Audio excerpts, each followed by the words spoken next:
Assalamualaikum warahmatullahi wabarakatuh. Untuk video kali ini, saya bersama rakan-rakan saya akan melaksanakan tugasan 2 mengenai analisis kritikan sastera terhadap hasil karya sastera. Sebelum itu, ingin saya memperkenalkan ahli kumpulan yang terlibat dalam melaksanakan tugasan ini, iaitu terdiri daripada saya sendiri, Cik Muhammad Alif Faizam bin Cik Mazdi, yang kedua Nur Iwana binti Abdullah Badil, dan yang ketiga Nur Fatihah binti Mat Arifin.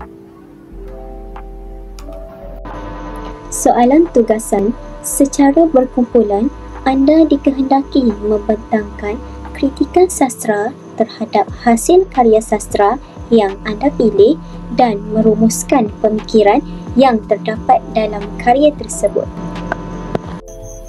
Baiklah, bagi pengenalan, kesusasteraan merujuk kepada hasil seni yang disampaikan melalui bahasa dan merupakan ekspresi keindahan dalam pelbagai bentuk, sama ada secara lisan atau bertulis. Dalam erti lain, kesusasteraan dapat didefinisikan sebagai segala bentuk pengucapan yang memiliki nilai estetika, sama ada secara bertulis maupun yang diwarisi secara lisan. Kesusasteraan juga berkembang dalam masyarakat Melayu yang dianggap sebahagian daripada kehidupan seharian dan berfungsi sebagai medium penyampaian makna, nilai serta pemikiran yang mendalam. Baiklah, apa itu kritikan? Kritikan merujuk kepada pendapat atau penilaian yang diberikan terhadap sesuatu hal, kegiatan atau karya yang bertujuan untuk memberikan komen atau cadangan penambahbaikan. Kritikan yang diberikan boleh dalam bentuk positif seperti melalui pujian. Kritikan juga boleh datang dalam bentuk yang negatif, iaitu melalui kelemahan dan kekurangan yang ada. Kritikan ini boleh disampaikan secara lisan atau bertulis, dan biasanya kritikan datangnya daripada seseorang yang mempunyai kepakaran atau pengetahuan dalam bidang yang berkaitan. Terdapat 6 kritikan sastera, iaitu yang pertama kritikan sanjungan, yang kedua kritikan teguran, ketiga kritikan saranan, keempat kritikan pendekatan, kelima kritikan penilaian, dan keenam kritikan penganalisian. Karya yang dipilih ialah novel Pantai Kasih karya Azmah Nordin yang diterbitkan pada tahun 1994.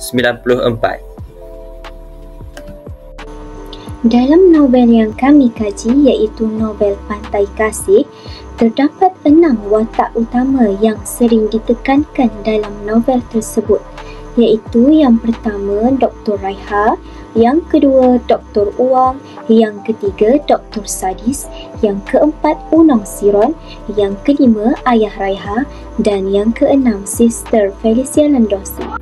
Seterusnya, kita beralih kepada sinopsis novel Pantai Kasih. Novel ini menceritakan tentang Raiha, seorang doktor muda yang terpaksa melalui pelbagai bentuk cabaran sebelum berjaya menjadi seorang pakar bedah. Selepas menghadapi kegagalan dalam perkahwinannya, dia akhirnya menerima pelawaan daripada mentornya, Dr. Uwang, agar menyertainya di pusat rawatan mewah yang dikenali sebagai Pusat Rawatan Pantai Kasih. Sepanjang beliau bertugas di pusat rawatan tersebut, fikiran Raiha sering terganggu tentang komplikasi pesakit, namun mereka masih mampu untuk bertungkus lumus menabung wang bagi mendapatkan rawatan operasi daripada para pakar perubatan di pusat rawatan itu. Namun nalurinya memberitahu ada sesuatu yang tidak kena pada X-ray itu. Ini membuatkan Raiha tambah tertekan. Di samping itu, Raiha juga sering diganggu gambaran bekas suaminya yang perlahan-lahan mengingatkan dia pada kisah silamnya yang amat mengerikan dan menyayat hati. Walau bagaimanapun, oleh kerana semangatnya yang kuat, dia meneruskan juga perjuangan dalam bidang perubatan. pembedahan. Apabila dia cuba meluahkan perasaan tentang masalah itu kepada Dr. Uwang, ternyata mentornya itu agak tidak senang. Padahal sebelum itu, Dr. Uwang adalah guru demonstrator dalam bidang anatominya dan mengajar tentang unsur-unsur pembedahan. Ketika itu, dia menjadi siswi tahun pertama dalam spesifikasi ortopedik di institusi tinggi tempatan dahulu. Selang beberapa tahun kemudian, apabila dia memulakan klinikal di sebuah hospital kerajaan, dia pernah beberapa kali membantu Dr. Uwang dalam bilik pembedahan. Selain kerap mengiringi lelaki itu ke ceramah-ceramah perubatan dan sebagainya. Malah, hatinya pernah tersangkut pada Doktor Kacak itu, biarpun lelaki itu mungkin tidak menyadari akan kewujudannya. Biar apapun, ketika itu selain daripada sebagai mentor, Dr. Uwang adalah doktor nombor 1 di hatinya. Tetapi apabila bekerja di pusat rawatan mewah milik Dr. Uwang dan ditugaskan untuk mengambil alih tugas membedah salah seorang pesakit yang menghadapi komplikasi berulang kali, pandangannya terhadap doktor itu mula berubah. Pelbagai tanda tanya menyelubunginya. Peristiwa aneh berlaku sehinggalah Dr. Uwang mengalami kemalangan di jalan yang berhampiran dengan pusat rawatan itu. Biar apapun perasaannya, sebagai seorang doktor yang profesional, Raiha tenang menjalankan operasi ke atas Dr. Uwang dengan menggunakan peralatan yang dibeli khas oleh doktor itu sendiri. Peralatan yang digunakan untuk pesakit-pesakit yang berpendapatan sederhana. Akhirnya, kejadian antara Raiha dan bekas suaminya diterangkan dan Raiha sedar beliau merupakan mangsa keadaan. Kritikan yang pertama yang terdapat dalam novel Pantai Kasih ialah kritikan sanjungan. Antara kritikan sanjungan yang dapat dilihat dalam novel ini ialah sanjungan terhadap nilai ketabahan. Tabah merujuk kepada keteguhan hati, kesabaran dan juga kecekalan seseorang dalam menghadapi cabaran, dugaan atau masalah hidup tanpa mudah berputus asa. Seseorang yang tabah mampu bertahan dalam situasi yang sukar walaupun menghadapi tekanan emosi dan juga fizikal. Sebagai contoh, dalam novel Pantai Kasih, watak utama iaitu Dr. Raiha memperlihatkan nilai ketabahan yang tinggi dalam menghadapi pelbagai cabaran dalam kehidupannya. Salah satu ujian terbesar yang dilaluinya ialah apabila mengetahui bahawa anak yang dikandungnya merupakan seorang anak istimewa, iaitu menghidap penyakit sindrom Down. Meskipun suaminya, Dr. Sadis, menentang kelahiran anak tersebut dan meminta kandungan digugurkan, Raiha tetap berpegang teguh pada pendiriannya untuk melahirkan dan membesarkan anaknya dengan penuh kasih sayang. Keputusan ini mencerminkan kekuatan jiwa serta kecekalan seseorang ibu yang tidak mudah mengalah terhadap tekanan dan desakan orang lain. Yang kedua ialah kritikan sanjungan terhadap nilai keberanian. Berani merujuk kepada sifat atau sikap seseorang yang tidak takut menghadapi bahaya, cabaran atau kesukaran.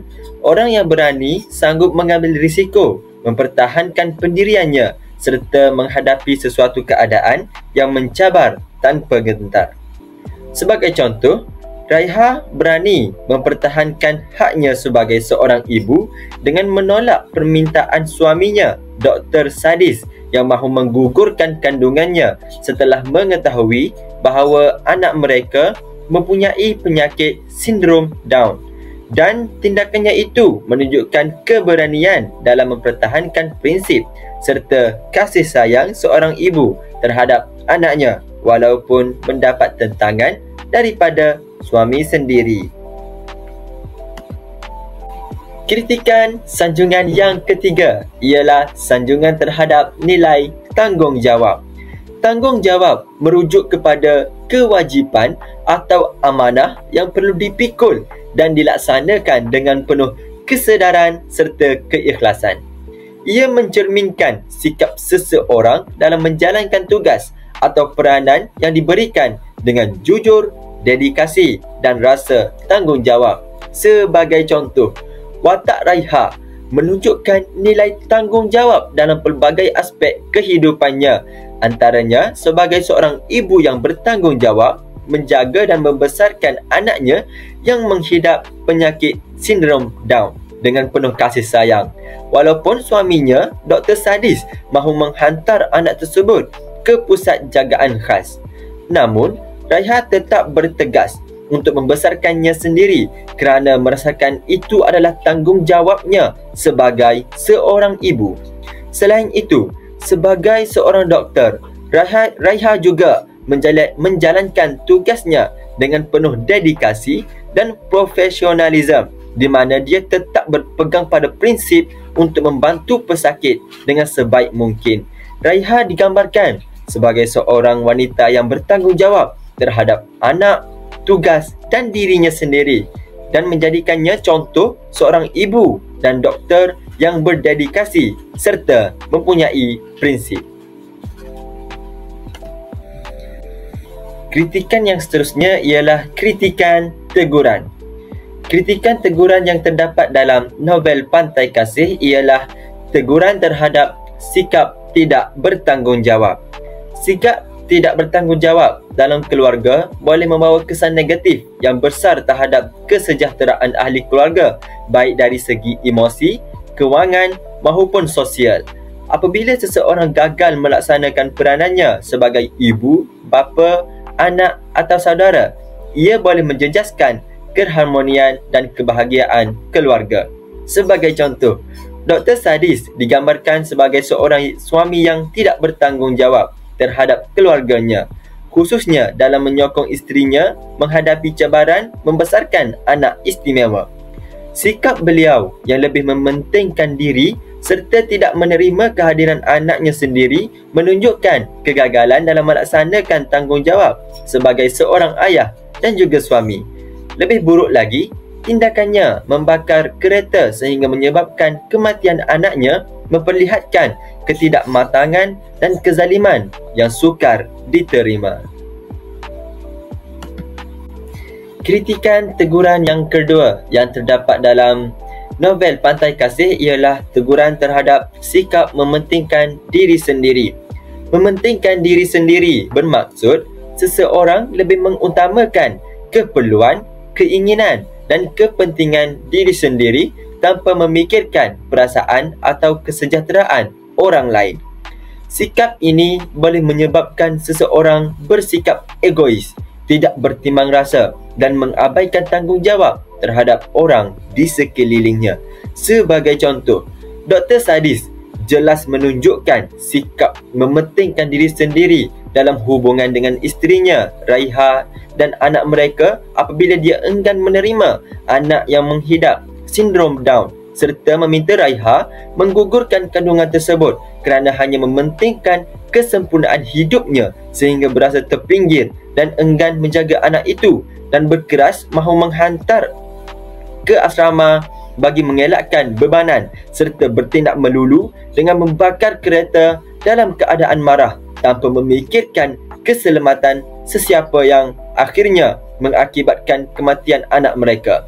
Hal ini sekaligus membuktikan bahawa sikap pentingnya diri sendiri boleh membawa akibat buruk kepada sesiapa sahaja, malah kepada diri sendiri tetapi juga kepada orang di sekeliling. Seterusnya, kritikan nak saranan. Baiklah, mari kita kenali apa itu kritikan nak saranan. Kritikan saranan adalah kritikan yang bertujuan untuk memberikan cadangan atau input yang membina bagi meningkatkan kualiti kerja atau tindakan. Kritikan ini ditujukan kepada pengarang dengan mengidentifikasikan kelemahan karya agar mutu sebuah karya dapat dipertingkatkan. Baiklah, bagi kritikan saranan, penulis haruslah tetap menjaga fokus terhadap tema utama. Melalui hal ini, pesan moral yang ingin disampaikan dalam cerita dapat membantu menguatkan pesan tersebut dan membuat cerita tersebut lebih bermakna. Misalnya, tema utama karya ini adalah mengutarakan ketabahan seorang wanita yang menghadapi pelbagai dugaan dalam hidup. Selain itu, kritika saranan lebih memfokuskan cerita pada karakter-karakter utama akan membantu membentuk ikatan emosional yang lebih kuat dengan pembaca. Oleh kerana itu, penulis boleh mengembangkan lagi karakter-karakter utama dengan adanya proses interaksi satu sama lain dan menghadapi konflik dalam cerita. Selain itu, bagi kritikan dan saranan, tahap konsistensi dalam jalan cerita perlu sempurna dan tidak bercabang-cabang agar pembaca mudah untuk mengikuti cerita dan tertarik. Salah satu caranya ialah dengan menilai setiap babak dan mempertimbangkan cara ia memacu keseluruhan jalan cerita. Baiklah, mari kita lihat dari segi kritikan pendekatan. Kritikan yang menggunakan pelbagai pendekatan atau cara sesuatu proses untuk mendekati sesuatu. Sesebuah karya dikritik dengan menggunakan pelbagai pendekatan.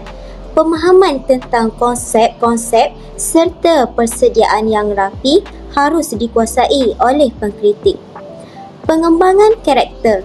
Penulis mampu meningkatkan proses pengembangan karakter dalam novel Pantai Kasih ini, terutamanya dengan perkara yang menunjukkan sisi emosional dan psikologi karakter yang lebih dalam serta kompleks. Dengan wujudnya sisi emosional, pembaca akan lebih terhubung dengan penceritaan tersebut. Tambahan pula, apabila emosi diekspresikan itu bersesuaian dengan keadaan atau situasi yang sedang dialami oleh pembaca. Seterusnya, pengembangan latar belakang. Novel ini menampilkan beberapa latar belakang yang jelas, terutamanya dari segi sosial dan budaya. Oleh itu, Azmah Nordin berpotensi untuk memperkayakan lagi latar dalam novel ini dengan mengetengahkan kepelbagaian budaya dalam masyarakat supaya pembaca dapat merasakan suasana serta konteks penceritaan yang lebih mendalam. Contohnya, gambaran tentang kehidupan mewah yang dinikmati oleh Dr. Sadis dan Dr. Raiha. Selain itu, watak Dr. Uwang digambarkan sebagai seorang mata duitan dan materialistik di mana beliau sanggup membeli peralatan murah serta berkualiti rendah untuk digunakan dalam pembedahan terhadap pesakit dari golongan menengah bawah dan pertengahan semata-mata demi mengaut keuntungan. Seterusnya, pengendalian tema. Walaupun novel ini menyampaikan mesej moral yang kuat, penulis masih boleh meneroka tema yang lebih mendalam seperti identiti, kebebasan atau hak asasi manusia bagi menjadikan karya ini lebih bermakna. Dengan menerapkan tema-tema yang lebih luas dan relevan, novel ini bukan sahaja dapat meningkatkan kualiti penceritaan, malah memberikan pengalaman membaca yang lebih mendalam kepada pembaca. Contohnya, tema utama novel ini menyoroti ketabahan seorang wanita dalam menghadapi pelbagai cabaran serta rintangan dalam hidupnya yang dikembangkan dengan lebih mendalam melalui konflik dan dilema yang lebih realistik. Oleh itu, setiap perkembangan dalam penceritaan perlu mempunyai kesinambungan yang jelas dengan tema yang diketengahkan supaya tidak mengganggu aliran plot. Seterusnya, kritikan penilaian. Sebelum itu, mari kita kenali apa itu kritikan penilaian. Baiklah, penilaian bermakna melakukan pemberian nilai tertentu kepada sesuatu teks sastera yang berkenaan tentang mutu. Selain itu, kritikan ini melibatkan proses penilaian iaitu pandangan, kepuasan dan keputusan terhadap sesebuah karya sama ada karya tersebut bermutu atau tidak. Dan yang akhir sekali, kritikan penilaian boleh membantu individu meningkatkan prestasi masa depan dengan memberikan cadangan khusus dan boleh diukur, serta memberikan pandangan tentang perkara yang telah mereka lakukan dengan baik dan di mana mereka perlu menambah baik. Baiklah, bagi kritikan penilaian yang ada dalam novel adalah tentang kurangnya kerumitan karakter. Hal ini kerana beberapa watak dalam novel itu mungkin kelihatan cetek dan tidak terlalu kompleks yang menyebabkan ceritanya terasa kurang menarik. Misalnya, watak Felicia Landosi yang hanya mempunyai peran sebagai seorang individu yang bersebahat dengan peristiwa kematian anak Dr. Raiha. Seterusnya, kritikan penilaian yang ada dalam novel adalah tentang pengembangan plot yang menarik. Hal ini kerana dalam konteks ini, plot Pantai Kasih disusun secara kronologi.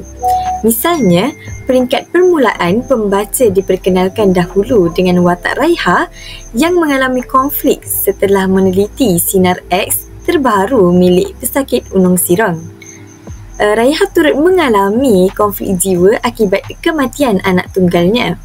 Melalui plot pada permulaan ini, konflik tentang kematian anak Dr. Raiha dihubungkan lagi di peringkat perkembangan di mana wujudnya watak yang bersubahat atau terlibat dengan peristiwa kematian anak Dr. Raiha.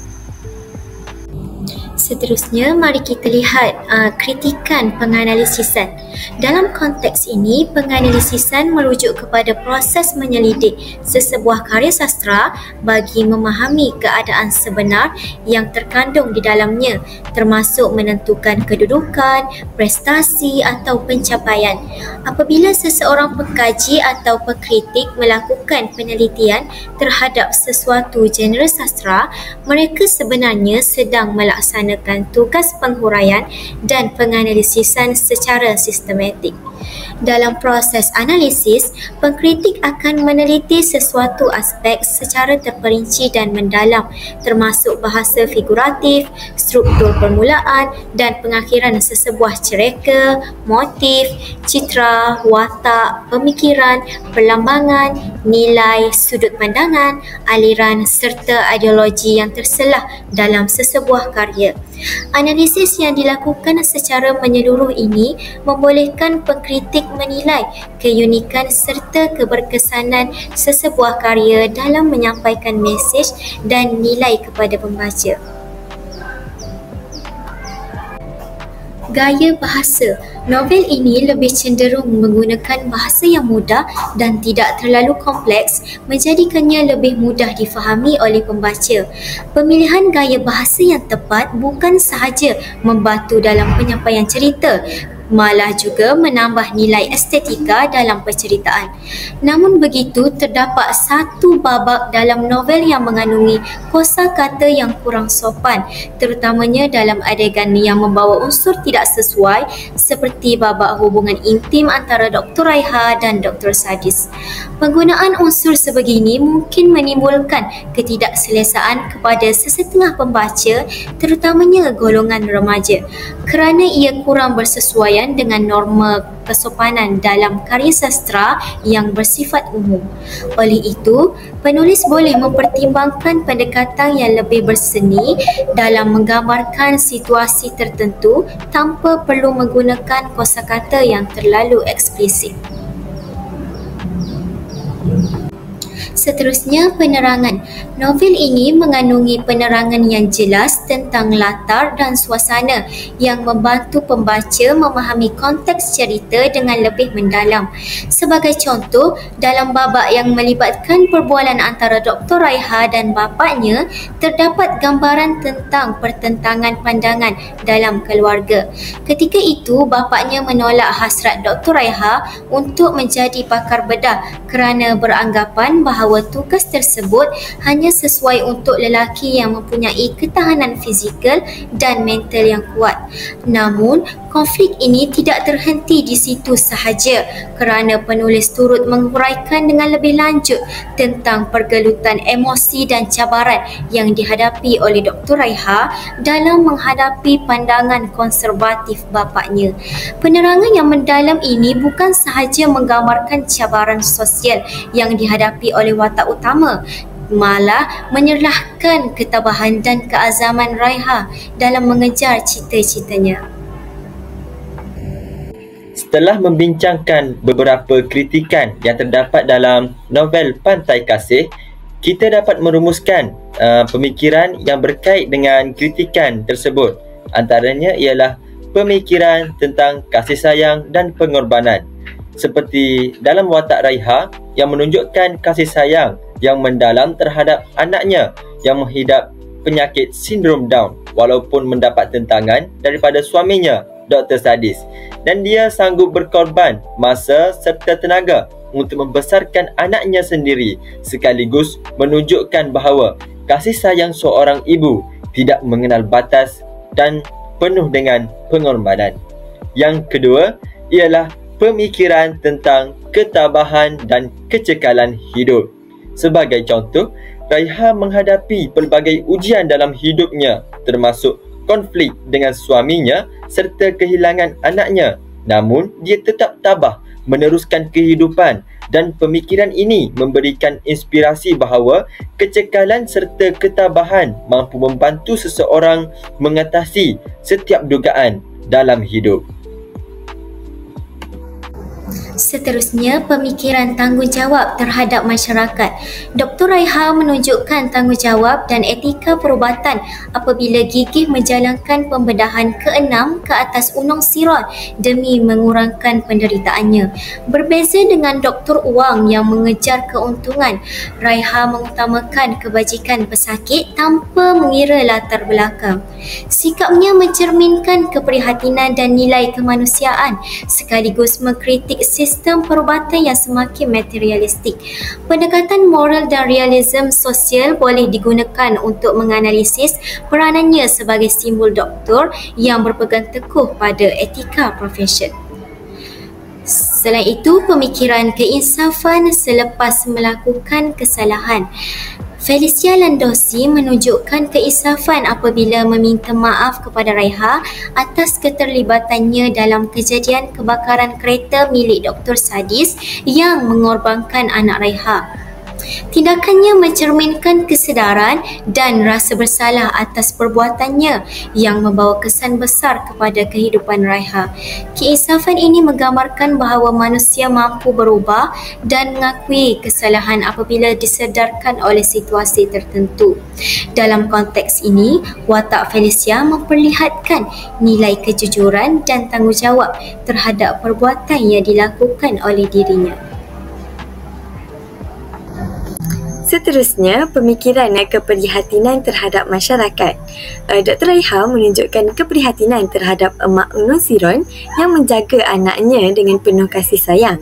Sebagai doktor yang berempati, beliau bukan sahaja merawat pesakit tetapi juga memahami kesukaran yang dihadapi oleh keluarga mereka.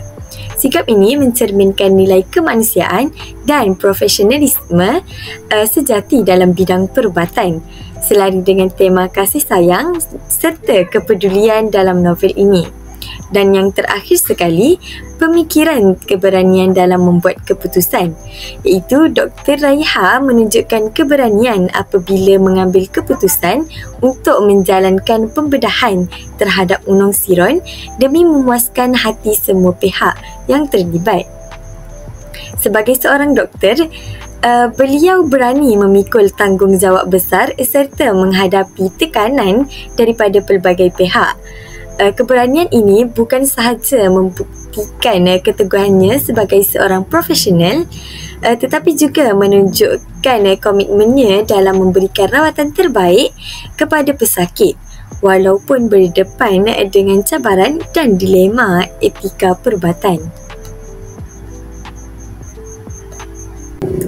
Kesimpulannya, novel Pantai Kasih karya Asmah Nordin telah menghasilkan pelbagai kritikan dari sudut bahasa, plot dan tema yang telah menarik minat pembaca untuk menghayatinya. Dari sudut pemikiran juga, novel Pantai Kasih mengangkat tema profesionalisme dalam bidang perubatan, kepentingan etika kerja serta dilema moral yang dihadapi oleh golongan profesional.